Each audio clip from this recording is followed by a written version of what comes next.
Hi, I'm Dr. Andy. How you doing? Welcome to The Advisor, a channel everybody loves to hate. Remember, feminism is cancer.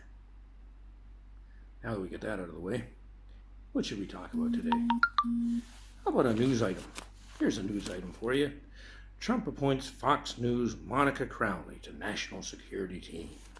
So this is a news article in the Daily News of New York Daily News, written by, let me see if I can do his name here. It's Chris, and I think this is it, somehow felt as in somehow felt it was a wrong move.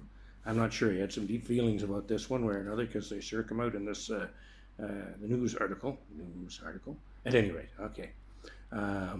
So let's start off with reading a little bit of what I wrote some of this down in my notes, so let's look at it. President-elect Donald Trump has tapped Fox News analyst Monica Crowley to join his national security team, and the conservatives, I gotta get this right, the conservative news personalities' Obama bashing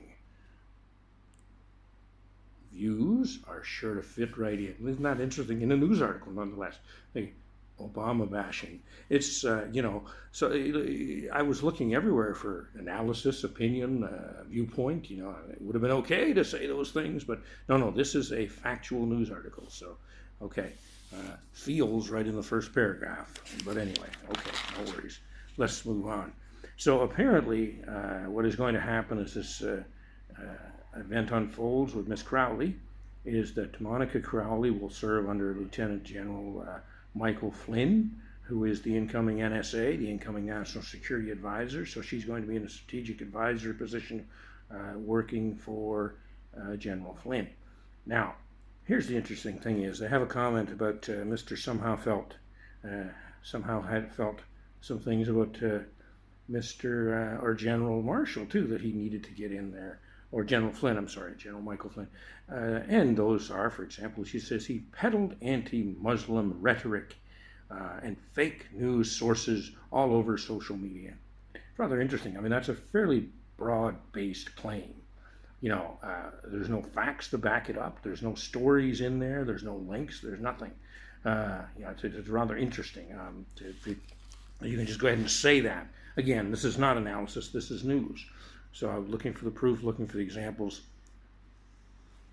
I guess the regressive left, they don't really need any proof. It's just whatever the feelings are. I have these feelings, what I feel is reality.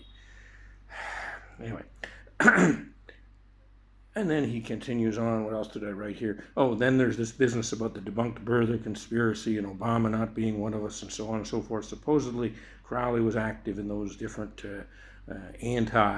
what are perceived as anti-Obama movements and so on. Well, I don't know. The birther conspiracy, I think there were some legitimate questions for a while. Apparently they've been resolved, but I don't see what's wrong with raising them because it is clearly a requirement the President of the United States be born in America, and there was apparently a legitimate question for some time. I don't see why somebody would be tagged with asking again. If it was the shoe was on the other foot, and there was a question about where Trump was born or before him other Republican leaders, I'm sure there would have been some real heavy-duty questioning coming down, and nobody would have said anything about the need for those questions, nonetheless. Okay. Then also goes on to say here, these are knocks against Crowley, the reasons, things to make her terrible, I guess, which basically was what this article talked about. It didn't really discuss, the upcoming job, the responsibilities, what kinds of things she's going to be involved with. There's a little bit in the end paragraph, but it's like we don't need to talk about that. That's not important. Let's just bash this person.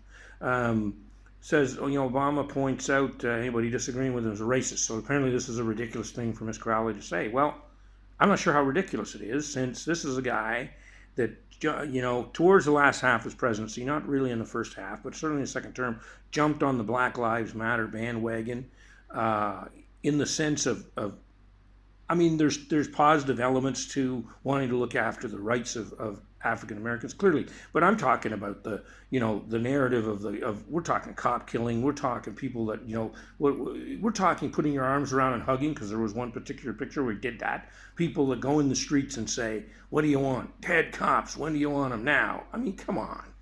clearly there's some question here as to, yeah, is this guy actually being legitimate? Is he being presidential doing these types of things? And indeed, is he forwarding the narrative of, if you disagree with me, you're racist? I would say yes. I mean, I don't think that it's a terrible thing for someone to say. It's at least a legitimate question to raise. And she shouldn't be painted as being some kind of a moron just for raising the question.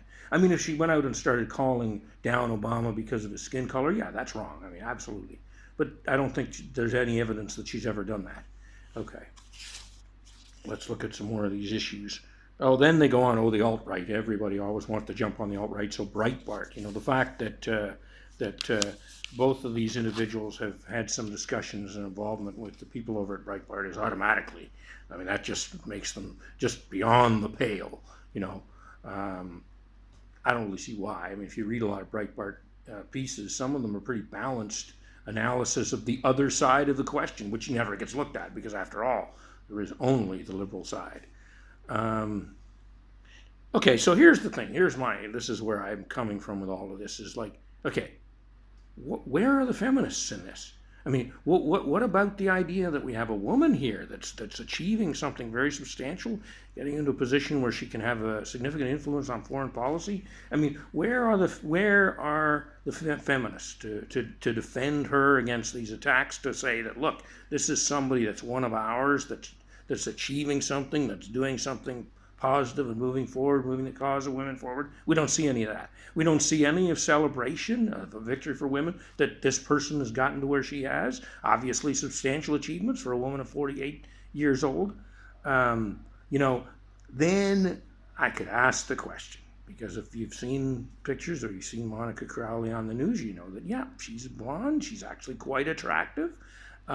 She doesn't look her 48 years of age. Clearly she's looked after herself. I mean, I don't know, the gym, whatever. I mean, I'm not familiar with this individual on a personal level, so I don't know what she does, but clearly she's doing something. I probably should be doing some more of those things myself. Maybe I'm a little jealous. But anyway, Ms. Crowley clearly has looked after herself. It's interesting because nobody's saying anything about that. And here's the interesting thing. Aren't you sure that if this was the other side of the coin, if some of these things had been said about a woman on the left, oh my God, can you imagine the claims of misogyny, of you just don't want her in the position because it's a woman in a position of power, it's opportunity being given to a woman, and on, et cetera, et cetera. But you can see how selective the feminists are. You can see how selective, this whole thing of the regressive left.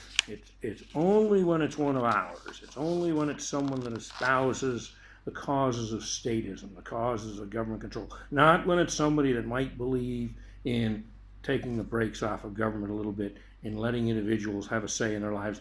No, those people are not considered feminists. People like her, or even Christina Hoff Sommers is another example, who actually is a feminist, but she disagrees with the feminist movement on certain levels, so she's not legit. It's like, as soon as you don't espouse a certain level of opinion as a woman, you're written off. You're not even a person anymore. And the interesting thing is, just to sort of wrap this up, what about the stuff that's not mentioned? I would think it would be relevant to talk about this, this woman's background as a political commentator, as she's done talk radio for a number of years. She's very familiar with foreign policy and so on, because that's what she's been studying and working with for a number of years in the public eye and privately. That she worked for other previous presidents. See, if she'd have worked for Clinton, you would have heard about that. But the president she worked for, guess who it was? Richard Nixon. So we're not going to talk about that. That she's an opinion editor for the Washington Post, a fairly well-respected newspaper. That doesn't get mentioned. She's a member of one of these think tanks, the Council of Foreign Relations. Of course, we don't mention that. Why? Because it's a conservative think tank. It's not a liberal think tank. So that doesn't count. That's not legitimate. And it's also, but she even has liberal credentials. She worked in MSNBC for a number of years. Connected Coast to Coast was a show she did for a while with the host of Reagan. No relation to the president, I don't believe anyway. At any rate, and then she was in the McLaughlin group. None of that gets. I mean, it's Okay, so basically, what is the point of all this? Is just to get an idea of just how one-sided this whole narrative is. Okay, and how ridiculous it can be. No, No fair analysis of this woman, no looking back. I don't mind if you criticize her. It's legitimate to criticize her in an analysis piece, but give the facts about what's going on. She's been selected. This is her background. This is her experience. Okay? What are you going to say? Okay. Well, I want to hear what you have to say. Share your opinions, please, below. If this video was, enjoyed this video, please give it a like, give it a thumbs up, subscribe to the channel. Love to hear what your thoughts are. And this is the advisor saying thanks for watching, and we'll talk to you later. Cheers.